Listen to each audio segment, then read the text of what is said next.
오늘의 주요 뉴스입니다. 대한의사협회가 비상회의를 연 뒤 용산 대통령실까지 행진하며 의대 정원 증원 계획을 철회하라고 목소리를 높였습니다. 대통령실은 의대 정원 2,000명 증원을 유지하겠다는 방침을 분명히 했습니다. 국민의힘 공천관리위원회가 오늘 19개 지역의 1차 경선 결과를 발표했습니다. 충북 청주 상당의 정우택 국회부의장, 고령 서천의 장동혁 사무총장 등 현역 의원들이 다수 본선에 진출한 반면 대통령실 출신 예비 후보들은 경선에서 탈락했습니다. 민주당 7차 공천 심사 결과 당 지도부를 비롯해 친명계 현역 의원이 대거 단수 공천을 받았습니다. 반면 하위 20% 통보를 받은 비명계 현역 의원들은 친명 인사와 경선을 치르게 돼 논란이 예상됩니다. 오늘 오후 고속도로를 달리던 화물 트레일러에서 타이어가 빠지며 관광버스를 덮쳤습니다. 이 사고로 버스기사 등 2명이 숨지고 10여 명이 다쳤습니다.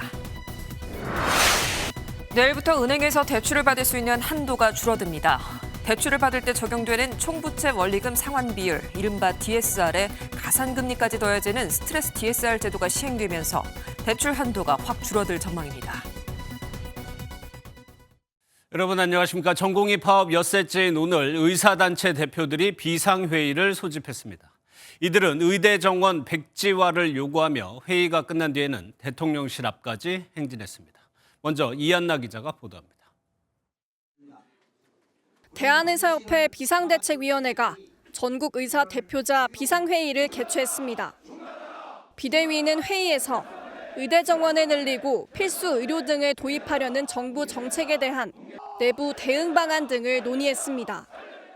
이 의료계에 계신 모든 분들이 분노하고 불합리한 정부 정책에 다 같이 마음을 한 곳으로 모아야 될 중차대한 시기라고 생각하고 있습니다. 비대위는 의대 증원은 필연적으로 의료비 증가로 이어질 것이며 이는 고스란히 미래 세대의 부담으로 전가될 것이라고 주장했습니다. 그러면서 정부가 의대 증원과 필수 의료 패키지 정책을 강행할 경우 의료계 전체는 어떠한 대응도 불사할 것이라고 강조했습니다. 회의가 끝난 뒤에는 곧바로 300여 명 규모의 거리 행진이 이어졌습니다. 집회에 참가한 의사들은 대통령실까지 약 2.6km를 행진하면서 의대 정원 증원 백지화 구호를 외쳤습니다. 한편 이번 주로 개학이 끝나는 전임위마저 집단행동 동참을 시사하면서 이달 말이 의료 공백 사태의 고비가 될 거라는 전망이 나옵니다. MBN 뉴스 이한나입니다. 정부 역시 물러설 뜻이 없습니다. 오늘도 대통령실은 2,000명 증원이 필요하다고 다시 강조했습니다. 장기전에 대비하는 것인지 한덕수 총리와 이상민 행정안전부 장관은 잇따라 공공의료진을 찾아 격려했습니다. 이어서 백길종 기자입니다. 의사협회가 합의 없는 정원 확대라며 의대 증원 결사 반대를 외치는 사이 대통령실은 2,000명 증원은 필요 인원이란 입장을 재차 밝혔습니다. 의사 충원은 원래 이제 필요했던 것은 3,000명 내외이지만 여러 여건을 고려해서 2,000명 정도로 생각을 하고 있는 입장이다 이렇게 말씀드릴 수 있겠고요. 30년 넘게 한 번도 의대 정원이 증원되지 않아 반드시 필요하단 겁니다. 의협과 정부의 대치 국면이 이어지면서 주말 응급실을 찾은 환자들의 불편도 이어졌습니다. 시간을 고정할 수가 없다더라고요. 몇 시간 걸린다 이런 말씀도 안 해주시고 근데 너무 아파서 그냥 다시는 한 번밖에 안 해주시고. 응급실 부족 문제가 계속되자 이상민 행정안전부 장관은 경기 이천의 공공의료원을 찾았습니다. 최근 집단 행동 이후로 응급실 가동률은 더 높아지거나 그렇지는 않습니다. 특이한 행동은 아직은 예, 없고요. 네, 비슷합니다. 아직은. 이 장관은 지난 23일 경북 김천의료원에 이어 경기 이천병원을 찾아 의료 공백 상황에서 공공의료가 책임을 다해줄 것을 당부했습니다.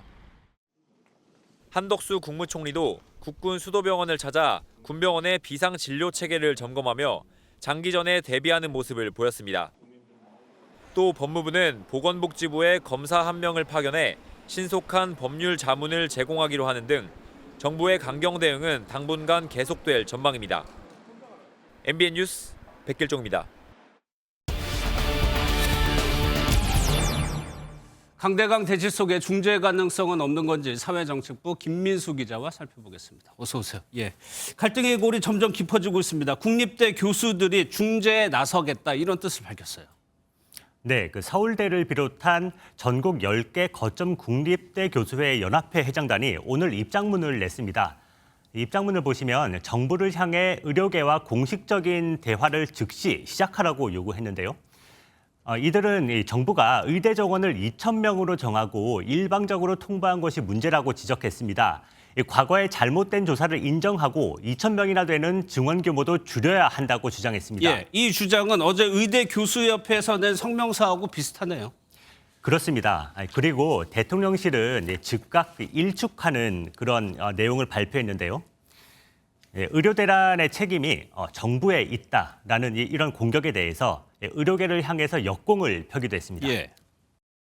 저희가 파악한 바로는 세계 어느 나라에서도 의대 정원 증원을 두고 의사들이 환자 목숨을 볼모로 집단 사직서를 내거나 의대생이 집단 휴학계를 내는 등의 극단적 행동을 하는 경우는 없었습니다. 그런데 타협점을 못 찾게 된다면 이번 주 의료 대란 상황은 더 안 좋아질 수밖에 없잖아요. 네, 그렇습니다. 내일이면 이제 주말을 지나서 사직 의사를 밝힌 전공의 수가 10,000명을 돌파할 것 같습니다.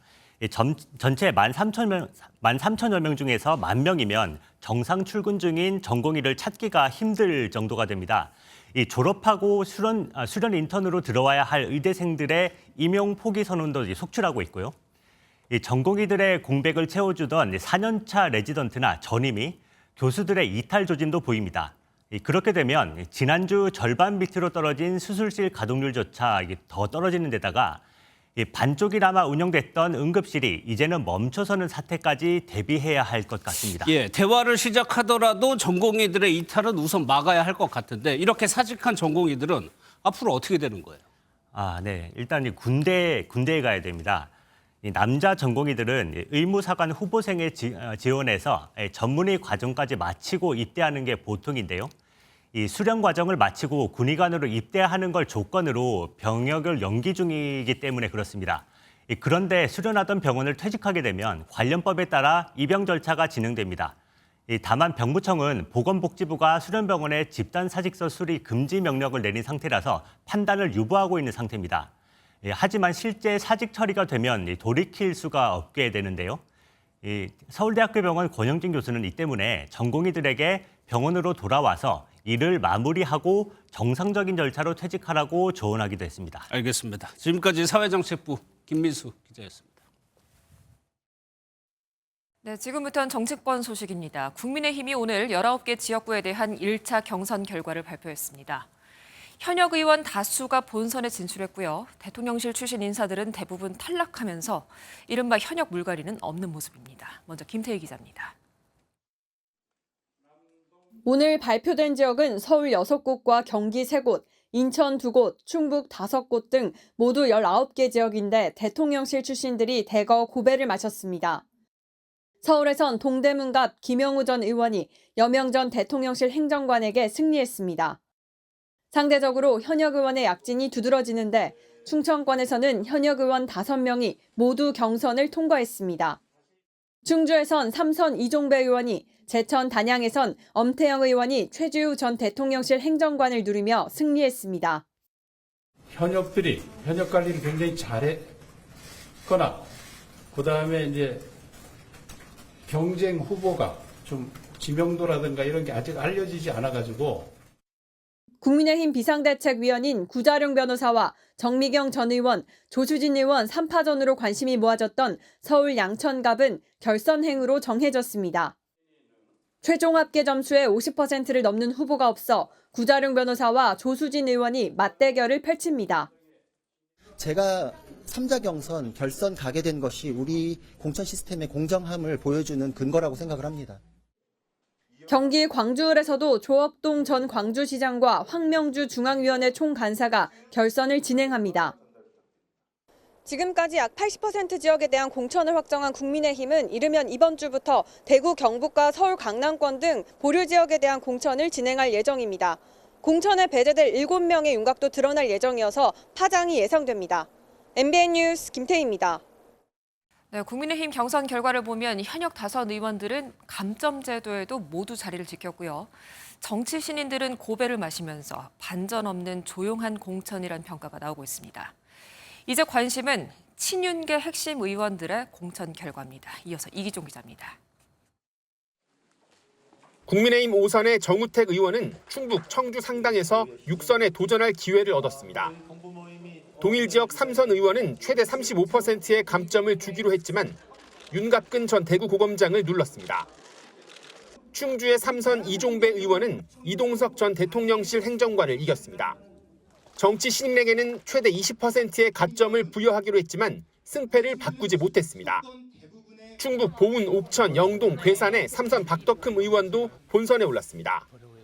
동일 지역 3선 이상 감점 경선룰이 발표됐을 때 다선 의원들이 반발하고 일부는 예외 적용을 주장하며 민감하게 반응했지만 모두 현역이 승리한 겁니다.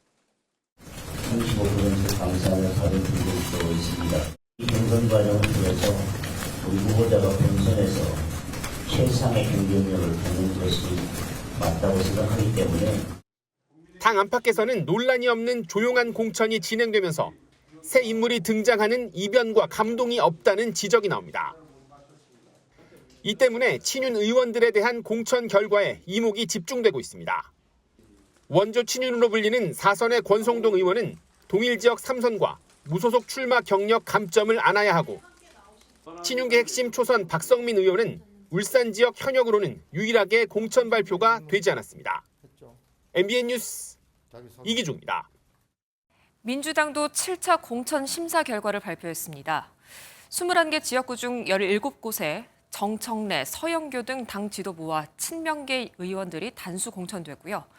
경선 지역 4곳에는 비명계 의원들이 친명계 인사와 경선을 치르게 됐습니다. 장명훈 기자입니다.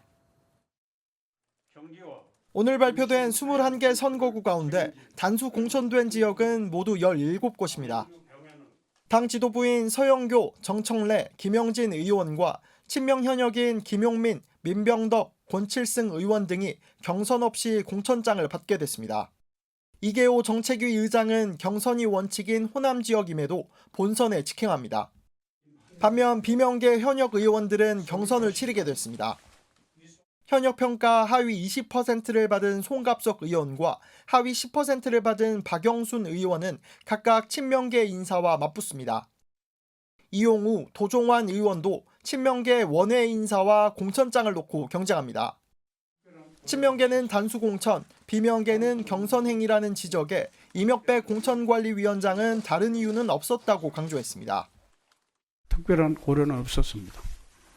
단수로 출마 신청을 했던가 아니면 이름과 점수 차이가 많이 났던가. 공천을 둘러싼 당내 혼란이 커지고 있지만 민주당은 오히려 국민의힘 공천 과정이 사천이라며 비판했습니다. 국민의힘은 한동훈, 윤재욱에 의한 당무 기여도 채점으로 시스템 사천을 굳혔습니다. 민주당은 시스템 공천, 국민의힘은 시스템 사천입니다. 이에 대해 한동훈 국민의힘 비상대책위원장은 민주당의 공천은 이재명 대표의 사익을 기준으로 결정되고 있다고 맞서며 공천 기준을 둘러싼 여야 신경전은 계속되고 있습니다. MBN 뉴스 장명훈입니다. 공천을 두고 민주당의 투톱, 이재명 대표와 홍익표 원내대표의 엇박자가 계속되는 모습입니다. 이런 가운데 민주당은 여론조사 과정에서 공정성이 논란이 된 업체를 경선 조사 기관에서 배제시키겠다고 밝혔습니다. 이어서 강재묵 기자입니다. 더불어민주당은 일부 지역에서 비명계 현역 의원들이 제외돼 불공정 논란이 일은 여론조사 업체를 조사기관에서 배제시켰습니다.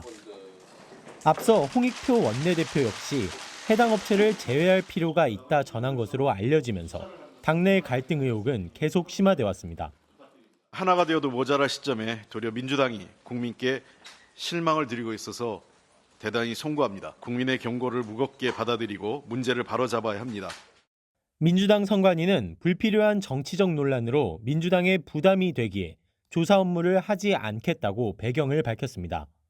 하지만 일각에서는 홍 원내대표의 반대 의견이 크게 작용했다는 분석이 이어지고 있습니다. 이뿐만 아니라 홍 원내대표는 이른바 여전사 3인방으로 불리는 추미애 전 법무장관과 이현주 전 의원, 전현희 전 권익위원장의 수도권 공천에 대해서도 반발 의사를 표하고 있는 것으로도 알려졌습니다. 내부 갈등 의혹이 심화되자 홍 원내대표는 자신의 SNS를 통해 민주당 공천에 갈등과 내분이 있는 것처럼 보도하고 있지만 사실이 아니다며 직접 진화에 나섰습니다. 하지만 친명계 원외 조직인 더민주 전국혁신회의는 홍익표 원내대표가 시스템 공천 결과를 부정하는 발언을 했다며 본연의 역할에 충실하며 자중하라는 입장을 냈습니다. 공천을 둘러싼 갈등이 이어지는 가운데 이 대표와 홍 원내대표의 엇박자가 회복될 수 있을지 주목되고 있습니다. MBN 뉴스 강재묵입니다. 공천을 둘러싼 민주당의 내용이 이번 주에도 계속될 전망입니다. 민주당 출입하는 강용호 기자와 짚어보도록 하겠습니다. 어서 오세요. 예, 단식의 탈당에 지난주 내내 공천 잡음이 이어졌고 오늘까지도 그랬습니다. 네, 지역구인 서울 마포갑이 전략공천 지역으로 선정되며 사실상 컷오프된 농례위원 나흘째 단식을 이어가고 있습니다. 예. 앞서 이재명 대표가 찾아와 만류를 하기도 했었는데요. 노 의원 오늘 국회에서 기자회견을 열고 단식 농성을 이어갈 뜻을 밝혔습니다. 부당한 공천이 이게 만약에 계속된다고 그런다면 결코 우리는 이번 22대 총선 승리할 수 없고 바로 잡힐 때까지 무기한 농성하겠다 하는. 역시 컷오프 결정에 반발해 탈당한 뒤 연일 강경 발언을 하고 있는 이수진 의원은 이재명 대표 지지자들로부터 받은 악성 문자라면서 내용을 오늘 공개했는데요. 내용을 간단히 보시면 술 마시고 지뢰할 때부터 알아봤다라든가 당신 같은 사람이 판사를 했다니 등의 내용입니다. 이수진 의원은 법적 대응을 예고했습니다. 예, 내용이 너무 길어지니까 수습책도 필요할 것 같은데 잠시 뒤에 민주당 지도부가 최고위원회의를 해요?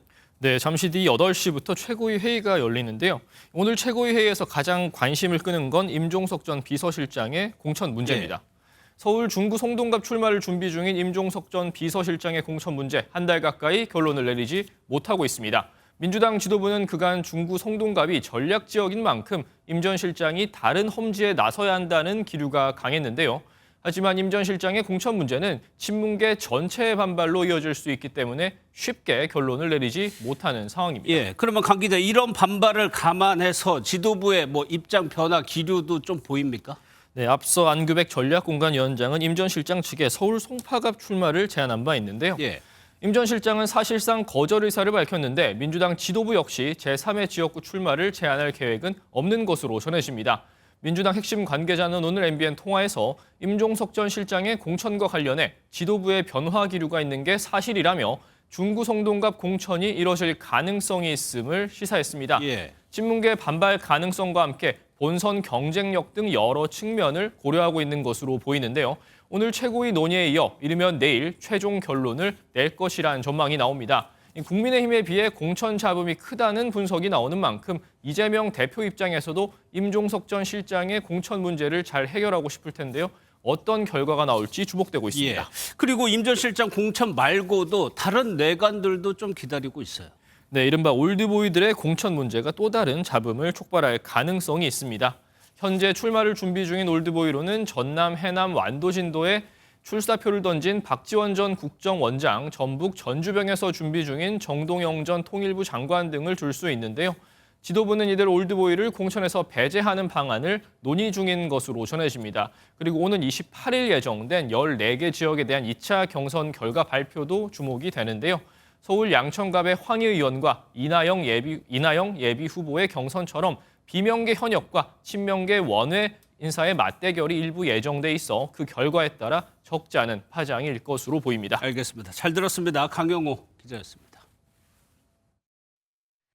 네, 다음은 사고 소식인데요. 오늘 경부고속도로 안성-나들목에서 날벼락 같은 일이 벌어졌습니다.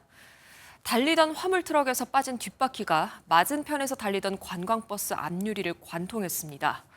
이 사고로 운전기사와 승객이 숨지고 13명이 다쳤습니다. 윤기란 기자입니다. 고속도로 갓길에 세워진 빨간색 관광버스가 119 구급 차량들로 둘러싸여 있습니다. 오늘 오후 4시쯤 경부고속도로 안성-나들목 인근을 달리던 25톤 트럭에서 뒷바퀴 하나가 빠져나와 맞은편 도로로 달리던 관광버스를 덮쳤습니다. 바퀴가 버스 앞유리를 깨고 들어가면서 버스 기사와 승객 등 2명이 숨지고 2명이 크게 다쳤습니다. 버스 안에는 모두 37명이 타고 있었는데 가볍게 다친 승객도 11명 더 있는 걸로 집계됐습니다.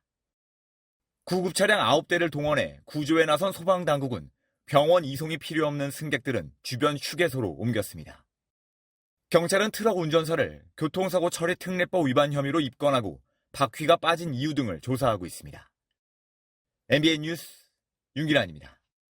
네, 어젯밤 대전에서 오토바이가 빗길에 미끄러지면서 40대 배달기사가 숨지는 일이 있었습니다. 그리고 강원도 평창에선 등산객 11명이 폭설로 고립됐다가 구조됐는데요. 안진우 기자가 이어서 전해드립니다. 빗길을 달리던 오토바이 한 대가 갑자기 중심을 잃고 넘어집니다. 40대 배달 운전자가 몰던 오토바이가 도로 경계석을 들이받은 겁니다. 이 사고로 운전자가 크게 다쳐 병원으로 옮겨졌지만 숨졌습니다. 경찰은 빗길에 오토바이가 미끄러지면서 사고가 난 것으로 보고 정확한 사고 원인을 조사하고 있습니다. 하얀 눈밖에 보이지 않는 캄캄한 밤. 119 구조대원이 쌓인 눈을 삽으로 퍼가며 길을 만듭니다. 산에서 내려오다 길을 잃은 등산객 11명이 있다는 신고를 받고 구조에 나선 겁니다. 현장 초입에 도착을 했을 때 야간이라 어둡고 이제 적설량이 1m 이상이라 등산로가 이제 없어진 상황이었습니다. 등산객들은 2시간 만에 구조됐고 다행히 다친 사람은 없었습니다. 오늘 오후 2시 50분쯤 경북 성주군의 한 주택 지붕을 수리하던 작업자들이 무너진 자재에 깔렸습니다. 이 사고로 60대 남성 등 2명이 다쳐 병원으로 옮겨졌습니다. MBN 뉴스 안진우입니다. 레미콘 납품 가격과 물량을 몰래 담합한 레미콘 업체 18곳이 적발됐습니다. 규칙을 어긴 업체는 공장 정문을 폐쇄시키겠다는 엄포를 놓은 탓에 견고한 담합이 이어졌다고 합니다. 이혁근 기자입니다. 지난 2020년 12월 충남 천안시와 아산시의 18개 레미콘 업체 대표들이 은밀히 모였습니다. 레미콘 납품 가격과 물량을 짬짬이 하기로 뜻을 모으고 이를 지휘할 협의회를 만드는 자리였습니다. 협의회장엔 업계 대부인 조모 씨가 추대됐고 담합 규칙이나 벌칙도 만들어졌습니다. 조 씨가 각 회사가 납품할 레미콘 물량을 배정하고 이를 어긴 회사는 공장 정문을 봉쇄한다는 등의 내용입니다. 실제 조 씨는 물량과 가격을 일일이 배정하며 배정사 외에는 납품을 금지한다며 경고까지 했습니다. 또 메시지를 보고 지우시기 바란다는 안내 문구까지 적었습니다. 레미콘 회사들의 견고한 짬짬이는 9개월 동안 이어졌습니다. 조 씨의 영향력에 지리적 요인이 더해졌기 때문입니다. 레미콘은 90분 안에 타설을 해야 돼요. 왜냐하면은 그 90분이 지나가 버리면은 굳어버려서 못 쓰니까. 18개 업체가 거의 100% 점유율을 갖고 있는 거예요. 업체들은 공정위 조사 초기엔 담합을 부인하다 현재는 인정하는 것으로 전해졌습니다. 공정위는 업체와 협의회에 과징금 총 6억 7천만 원을 부과하고 추가 혐의가 있는지 조사를 이어갈 계획입니다. MBN 뉴스 이혁근입니다. 트럼프 전 미국 대통령이 공화당 대선 후보를 뽑는 사우스캐롤라이나주 경선에서 압승하면서 5연승을 달렸습니다. 이곳은 경쟁자인 헤일리 전 유엔 대사의 고향이자 정치적 근거지인 곳입니다. 트럼프 전 대통령이 사실상 후보를 확정지었다는 분석인데 헤일리 전 대사는 경선 포기는 없다고 밝혔습니다. 워싱턴에서 최중락 특파원입니다. 사우스캐롤라이나 공화당 경선 투표 종료 5분 만에 도널드 트럼프 전 미국 대통령은 승리를 선언했습니다. I was just informed that we got double the number of votes that has ever been received in the great state of South Carolina. So that's pretty good. So it's a record times two. And 올해 11월 대선에서도 승리할 것이라고 자신했습니다. And we're going to look him right in the eye. He's destroying our country, and we're going to say, Joe, you're fired. Get out. Get out, Joe. You're fired. 트럼프 전 대통령은 미국 공화당 대선 후보 경선에서 5연승 가도를 달리며 대선행 티켓을 사실상 굳혔다는 평가입니다. 자신의 고향인 사우스캐롤라이나 경선에서 패배했지만 니키 헤일리 전 유엔 대사는 경선을 이어갈 뜻을 밝혔습니다. I'm not giving up this fight when a majority of Americans disapprove of both Donald Trump and Joe Biden. 헤일리 전 대사는 오는 3월 5일 15개 주에서 경선이 치러지는 슈퍼 화요일까지는 참여하겠다는 의지를 굽히지 않고 있습니다. 공화당 내 안팎에서는 헤일리 전 대사에 대한 사퇴 압박도 커지고 있어 언제 경선을 중단할지도 관심입니다. 워싱턴에서 MBN 뉴스 최종락입니다. 중국에선 인구 4명당 1명꼴로 전기자전거를 가지고 있다는데요. 그만큼 배터리 관련 화재도 끊이지 않고 있습니다. 난징의 한 아파트에선 전기자전거 충전에서 시작된 불로 15명이 사망하는 참사가 발생했습니다. 베이징에서 윤석정 특파원입니다. 고층 아파트가 화염에 휩싸였습니다.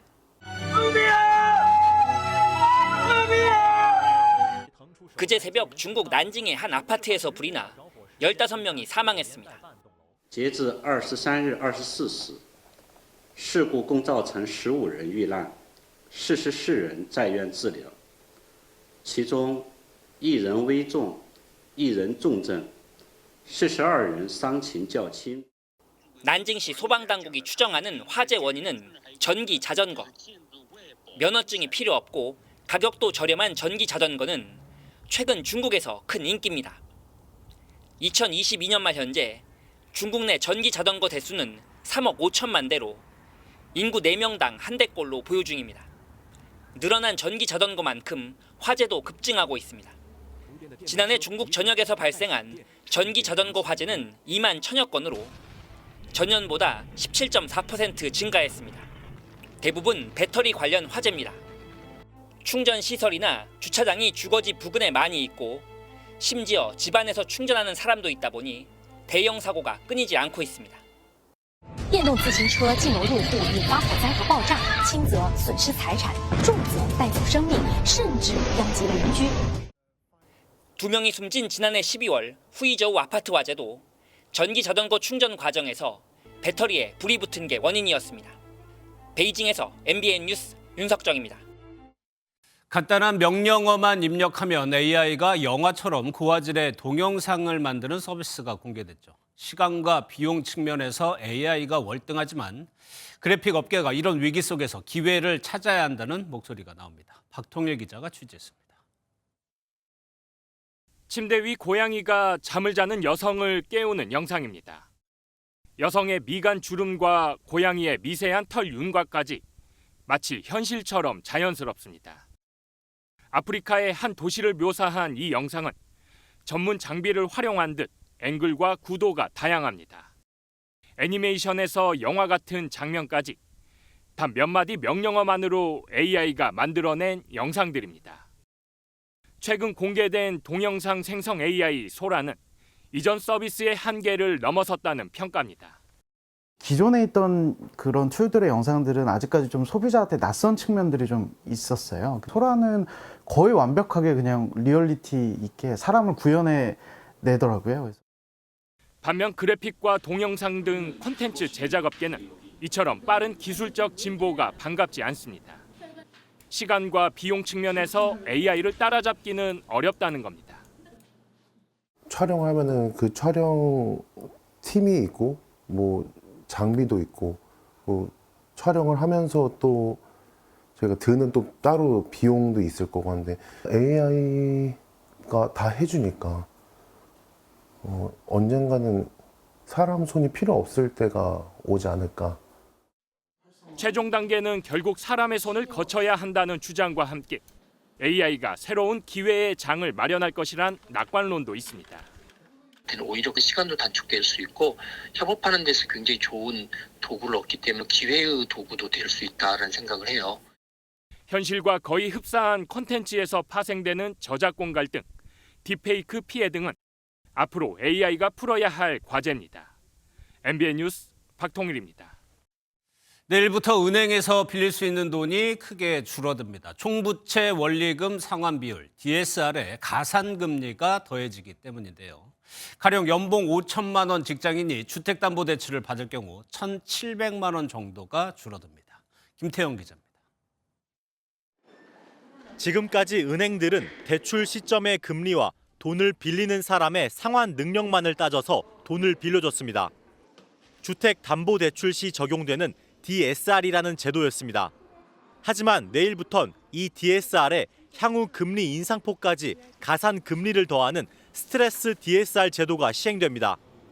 대출 기간 중 금리 상승에 따른 상환 부담과 가계 부채를 줄이려는 금융당국의 의도로 풀이됩니다. 예컨대 연봉 5천만 원을 받는 직장인이 현재 주담대 변동금리 5%에 DSR 40%를 꽉 채우면 3억 4,500만 원을 대출할 수 있지만 스트레스 DSR을 적용하면 가산금리 0.38%포인트를 더한 5.38% 조건으로 바뀌어 1,700만 원이 깎인 3억 2,800만 원만 빌릴 수 있습니다. 다만 변동형이 주기형이나 혼합형 금리 상품보다 더 많은 금리를 더하기 때문에 상품에 따라 한도는 달라집니다. 올해 7월에는 스트레스 금리 반영 비율이 50%로 내년부터는 100%로 갈수록 높아지고 모든 가계대출로 적용 범위도 넓어집니다. 대출 한도 폭도 같이 줄어들면서 연봉 5천만 원 직장인이 그대로 변동금리를 쓰면 내년에는 6천만 원 넘게 대출액이 줄어듭니다. 전문가들은 정책 취지에는 공감하면서도 국토교통부가 내놓은 신생아 특례대출 등 정책 금융상품이 대출 심리를 자극할 수 있다고 우려했습니다.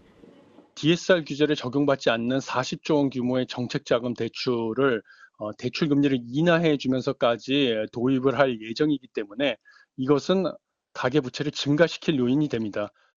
상반된 정책이 동시에 시행되면 시장의 혼란이 가중될 수 있는 만큼 정책 취지에 맞게 조율해야 한다는 지적입니다. MBN 뉴스 김태형입니다.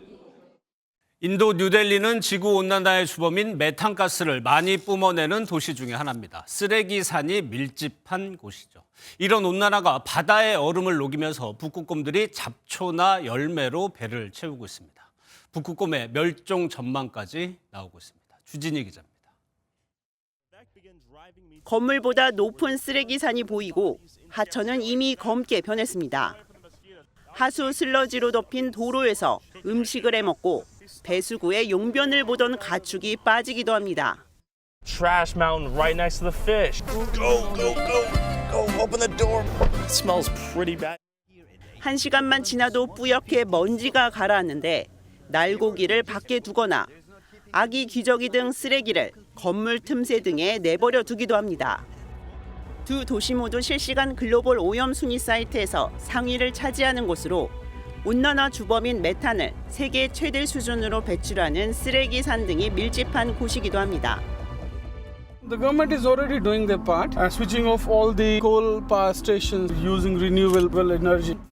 1,782 vehicles and 544 people were arrested for environmental damage.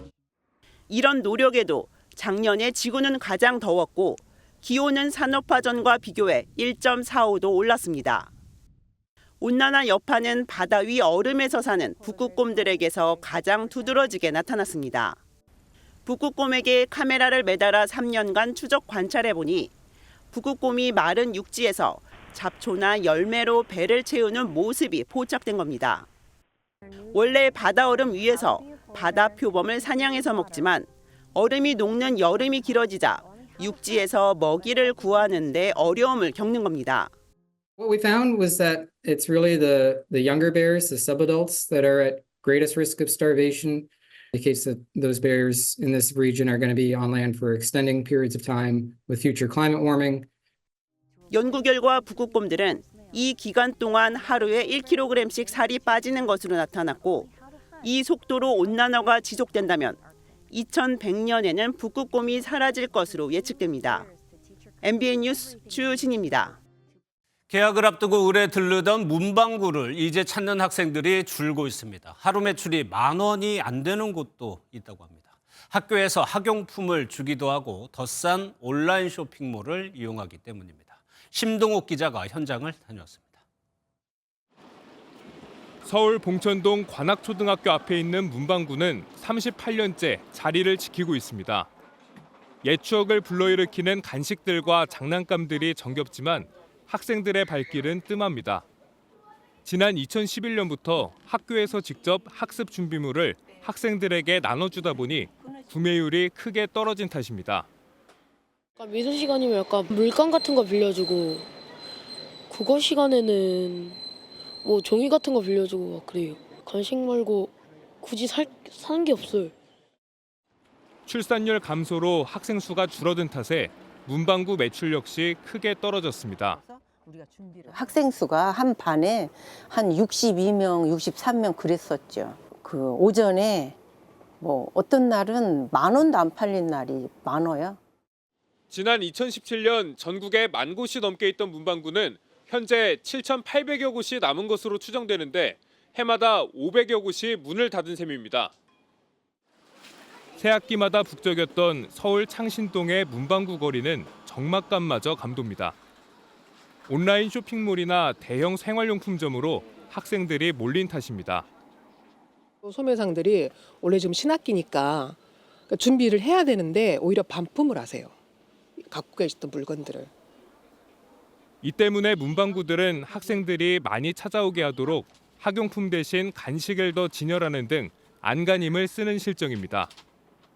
어린 시절 매일 들렀던 학교와 문방구는 머지않아 추억으로만 남게 될지도 모릅니다. MBN 뉴스 심동욱입니다. 이제 이번 주면 3월인데 강원도는 아직 한겨울이고 눈 세상입니다. 내일부터는 기온이 조금씩 오르는 만큼 이 모습이 봄이 오기 전 마지막 설경이 되지 않을까 싶은데요. 올겨울의 끝을 영상에 담아봤습니다. 장진철 기자입니다. 지난주 연일 폭설이 쏟아진 강원도 설악산 일대입니다. 춘설이 내려앉은 설악산은 장관입니다. 기암괴석 울산바위와 눈이 만든 설경은 웅장합니다. 설악산 안은 2m 가까이 쌓인 눈에 나무가 쓰러지고 망가져 모든 탐방로가 통제됐습니다. 저지대 구간도 지난 눈 때문에 사람 허리 높이만큼 눈이 쌓여 있는 상태입니다. 고지대는 낙석이랑 눈사태가 지금 발생하고 있어서. 강릉시내 역시 한겨울입니다. 도로에 눈은 치웠지만 지붕마다 쌓인 눈은 아직 치우지 못했습니다.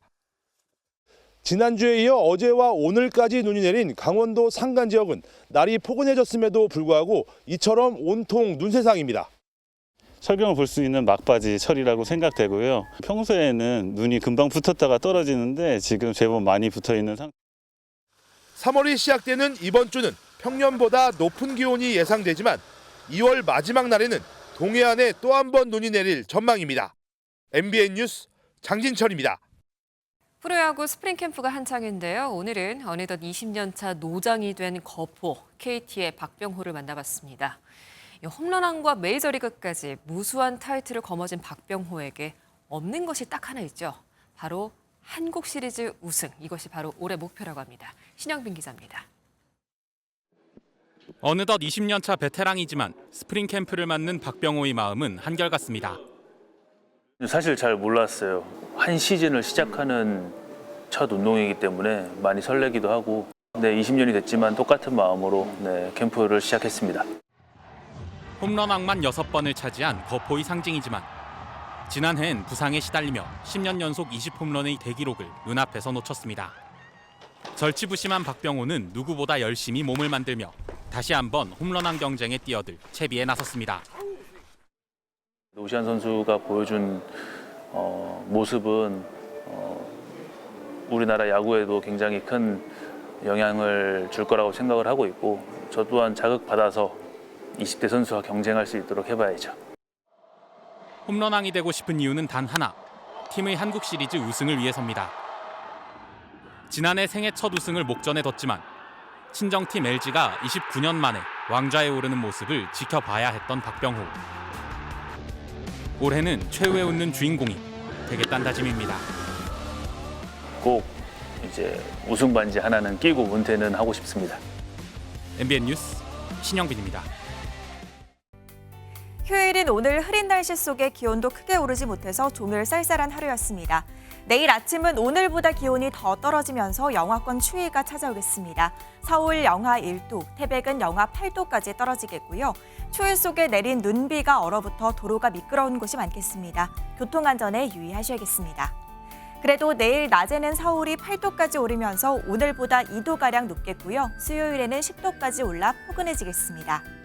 한편 동풍의 영향을 받는 동해안 지역은 내일도 비나 눈이 내리겠습니다. 모레까지 강원 산지에 최고 7cm, 동해안에는 1에서 5cm의 눈이 예상됩니다. 내일 그 밖의 지역은 구름만 다소 끼겠고요. 아침까지 안개가 짙게 끼는 곳이 있겠습니다. 내일 중부지방 아침 기온은 춘천 영하 3도, 대전은 영하 2도까지 떨어지겠고 낮에는 8도 안팎까지 오르겠습니다. 남부지방도 아침엔 체감온도가 영하권으로 떨어지는 곳이 많겠고요. 낮에는 10도 안팎까지 올라 일교차가 크겠습니다. 목요일에는 영동과 충청 이남 지역에 비나 눈이 내리겠고요. 3월 초에는 꽃샘추위가 찾아오겠습니다. 날씨였습니다.